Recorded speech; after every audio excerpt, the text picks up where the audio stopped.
Let me put this bluntly. Your dreams are one of the easiest and safest ways to see if you've picked up some psychic mud. That just means someone or something is trying to crack into you, infiltrate your energy, or interfere with you. Now, you'll want to stick around to learn what is the simplest entry point for chaos to enter our energy field. And it's not what you might think. Spoiler alert, it's not your Auntie Mildred neighbor who threw a chancla at you the other day. All right, now let's talk about what's really going on. And this isn't theoretical for me. Because of the work that I do, I've experienced many attempts at psychic attacks. And guess what? My dreams told me exactly what was going on.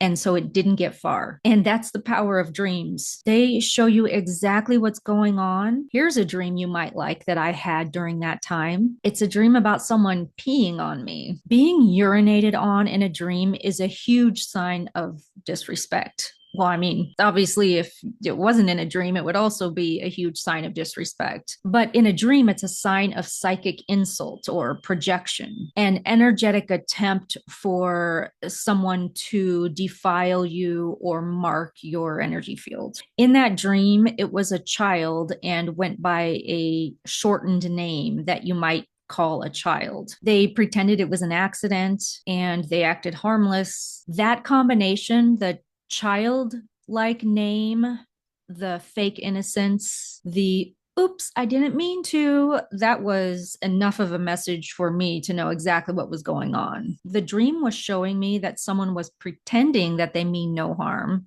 Meanwhile, they were heavily projecting at me. In my dream course, I actually have a whole module dedicated to spiritual hygiene dreams because they are so fascinating and so telling. Dreams don't lie because they're not filtered through your ego, fear, or social conditioning. They don't soften the message. And you don't have to be psychic in any kind of dramatic way to understand your dreams. Dreams show you what is interacting in your energy field, how it's doing, and whether it has permission to access. Let's start with something simple. We are all essentially spiritual practitioners, whether we see clients or we're just humans. You don't have to call yourself psychic. You don't have to believe in any of this, but it's still happening. Everyone senses things. Everyone picks up on energy. Everyone has intuition. Everyone has dreams. Some people just talk about it more than others. So, since everyone is psychic,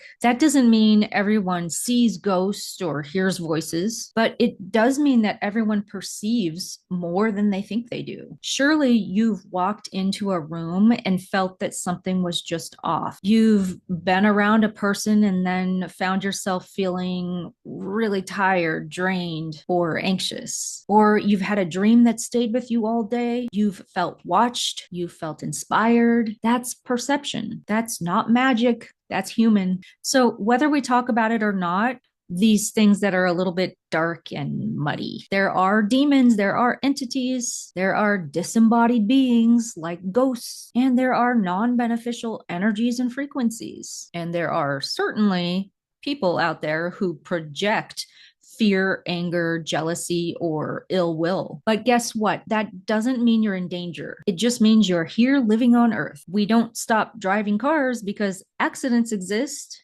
And we don't stop cooking because knives exist. We learn how to use things safely. Spiritual hygiene is the same idea. In my experience, the more that you use your innate human and spiritual gifts, even just being kind, intuitive, creative, visible, and the more your light shines, the more you get noticed. And that doesn't mean you're doing something wrong. I also believe that the vibration of the planet is raising, and those things that used to hide in the shadows, they can't hide anymore. They're becoming more obvious. So you might see these things in your dreams. You might feel them around you or even in your body. And that doesn't mean you're bad. It doesn't mean that bad things are happening. It just means that your awareness is increasing. I don't believe that the dark and gray don't have a right to exist, but I do believe that I have a right not to get infiltrated by them. I have the right not to be negatively affected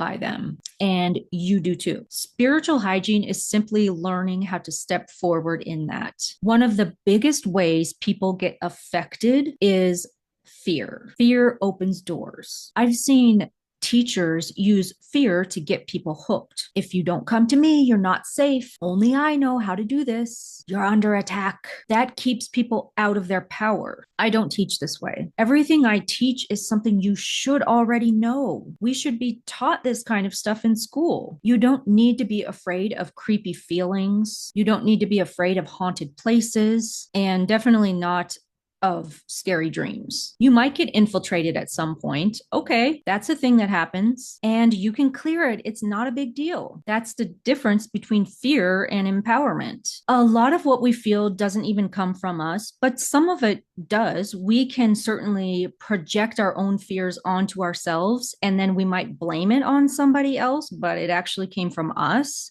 But it's not always that way. Sometimes it can come from other people's anger, other people's sadness, other people's projections, even just being in crowded places or highly emotionally charged environments. Empaths know what I'm talking about. But being sensitive doesn't mean that you're weak and that you need to go hide yourself in a tower. And so if you don't like carrying other people's stuff, you don't have to. In spiritual hygiene, we work with things like psychic permissions, using the right language, closing portals, clearing and transforming non-beneficial energies, and creating energetic boundaries. I teach simple ways that you can keep yourself clean. Even getting rid of a demon is easy. Remember, you are powerful. And here's another valuable part. Your dreams will tell you if you did it right. Dreams are feedback. They show you what worked and what didn't work. And dreams show you what still needs attention and often what to do. You don't have to guess. So I invite you to try something right now. Try one simple psychic protection. Set an intention, use simple language. I'll even give you a suggestion. Say something like, my energy is sovereign from the influence of those in the dark. And then imagine yourself surrounded by a bright, fiery light. Notice how you feel afterward. Then pay attention to your dreams. If you want, put your dream in the comments. I'll look at it and I'll see if it looks like it worked. My spiritual hygiene course starts soon. It's low cost, accessible. There's a lot of one-on-one FaceTime with me, a lot of practice. The goal is to not make you dependent on me. The goal is to leave you confident, knowing that you can provide yourself your own psychic protections easily and without fear. Spiritual hygiene is just a part of daily life. And at the end of the day, this isn't about fighting things off. It's about staying clean, staying clear, staying sovereign. Because whether we talk about it or not, this world is energetic. So why not learn how to take care of yourself in it? The link to my course is in the comments. I hope to see you there.